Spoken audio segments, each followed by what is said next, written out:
Irmãos e irmãs, paz e bem. Uma ponte entre o Oriente e o Ocidente, assim é considerada a Igreja Maronita. Hoje, nos caminhos da Terra Santa, vamos conhecer um pouco desta igreja, que permanece em comunhão com a Igreja Católica ao longo dos anos.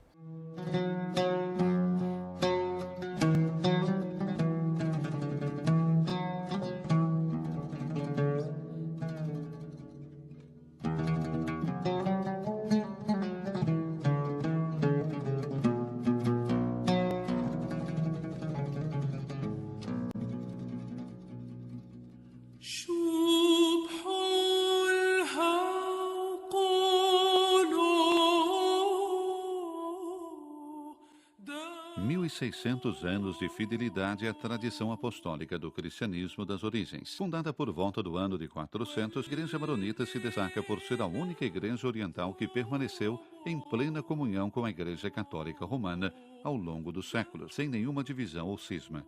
Suas origens remontam à Igreja de Antioquia, cidade onde pela primeira vez os discípulos foram chamados de cristãos. Também é a única igreja chamada com o nome de um santo.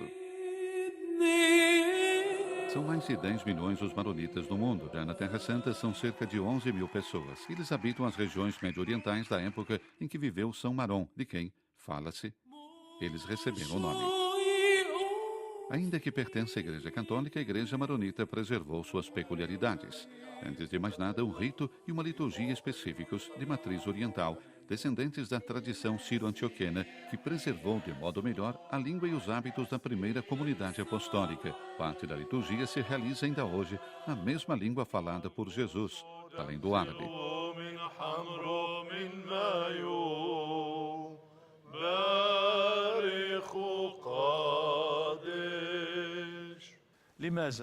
Por quê? Porque o próprio Jesus falava esta língua, o aramaico, o siríaco, que são a mesma língua. Mantivemos essa língua, pois é aquela do nosso Senhor Jesus Cristo. A Igreja Maronita segue o calendário litúrgico romano, o que diz respeito à celebração dos 3 sacramentos da iniciação cristã, batismo, crisma e eucaristia, diferencia-se do rito romano. Como para as outras igrejas orientais, católicas e ortodoxas, seus sacerdotes podem se casar antes da ordenação diaconal, mas a maioria deles fica solteira. A liturgia maronita é especialmente rica de dimensões teológicas e humanas. Ela é, em si, uma verdadeira escola de fé, encarnada no mundo para iluminar o caminho através das luzes do reino.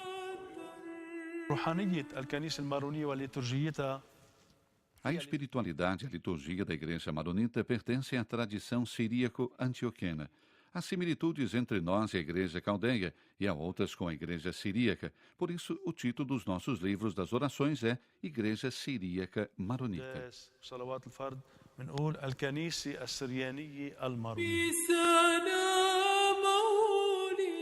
Após o Concílio Vaticano II, tornou-se necessária e urgente uma reforma litúrgica para a unificação da Igreja Maronita. Portanto, a intenção foi de se juntar o rito praticado no território patriarcal, sua terra de origem, e o rito praticado nos países da diáspora, onde os maronitas estão presentes devido à imigração, através de celebrações e liturgias que expressassem a autenticidade e, ao mesmo tempo, a peculiaridade da Igreja Maronita.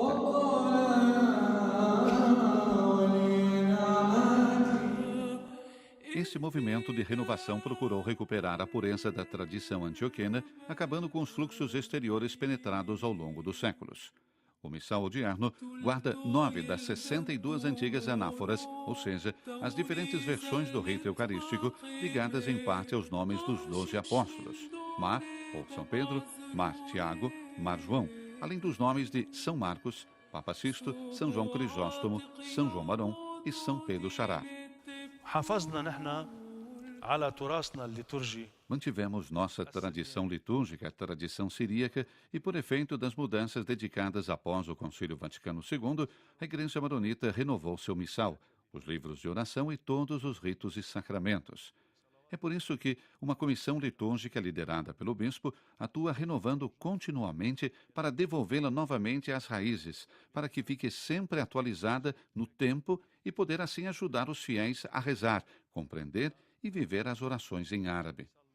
Mantivemos algumas coisas na língua siríaca. Por exemplo, quando entramos e nos dirigimos ao altar, pronunciamos "Entrei na vossa casa, ó Senhor", em siríaco, ou como o Trisagion, 3 vezes santo, que pronunciamos Kadesat Aloho, que significa "Vós sois santo, ó Senhor", ou ainda a oração da consagração no dia antes da sua paixão vivificadora. A dimensão trinitária, especialmente marcada na teologia maronita, se manifesta através das orações litúrgicas ligadas à Eucaristia e à divina liturgia, à missa, e aos seus ritos, através de fórmulas que chamam a atenção. O Pai enviou seu Filho ao mundo. O Filho realizou a salvação através da sua morte e sua ressurreição.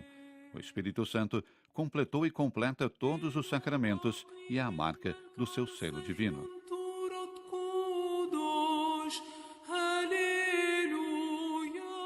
Também está muito viva a dimensão cristológica expressada pela teologia maronita através de 2 acontecimentos principais: o batismo que Jesus recebeu de João Batista e a morte no Gólgota com a gloriosa ressurreição de Cristo. O rito do batismo maronita reúne esses 2 episódios, refletindo a relativa, rica noção teológica do rito sírio-antioqueno.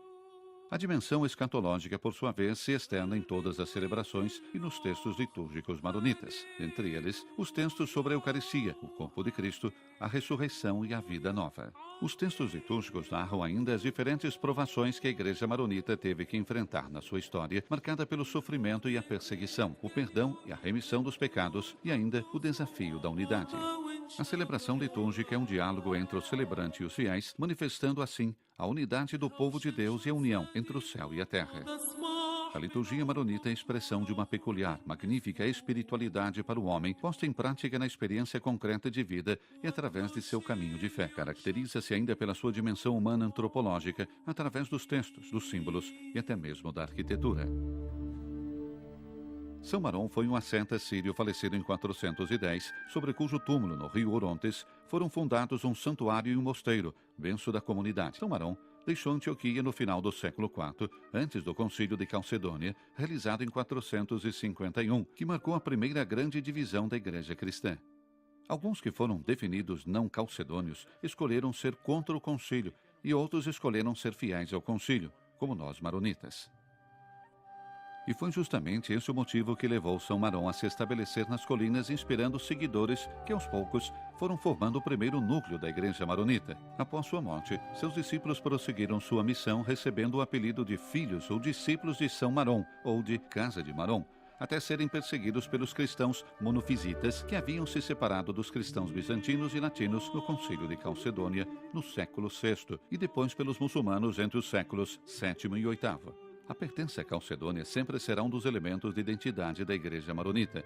Essa doutrina afirmava a dupla natureza de Cristo, divina e humana, de acordo com as decisões do concílio. Por volta do ano de 687, por efeito da vacância da sede patriarcal de Antioquia, Ioanna Marón, São João Marón, foi nomeado patriarca de Antioquia e de toda a região de Damasco e da Síria para os maronitas. Os seguidores de São Marón disseram: não podemos viver sem um responsável. Elegeram, portanto, um superior para o cargo de chefe do convento maronita, e ele foi Ioanna Marón, o primeiro responsável, o primeiro patriarca da Igreja maronita.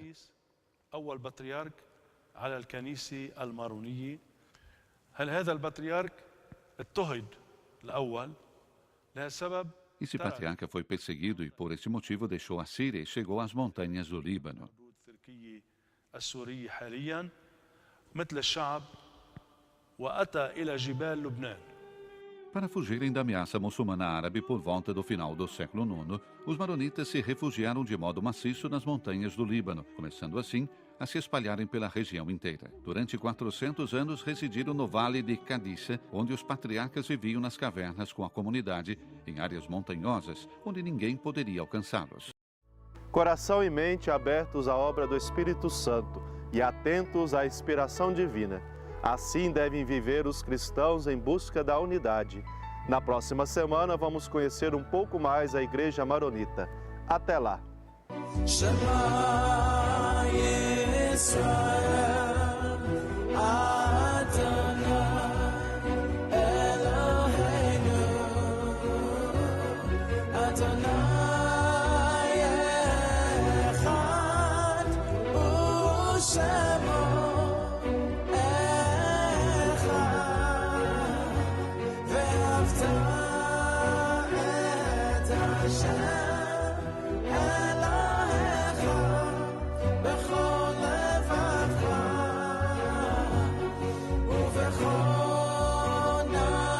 شافع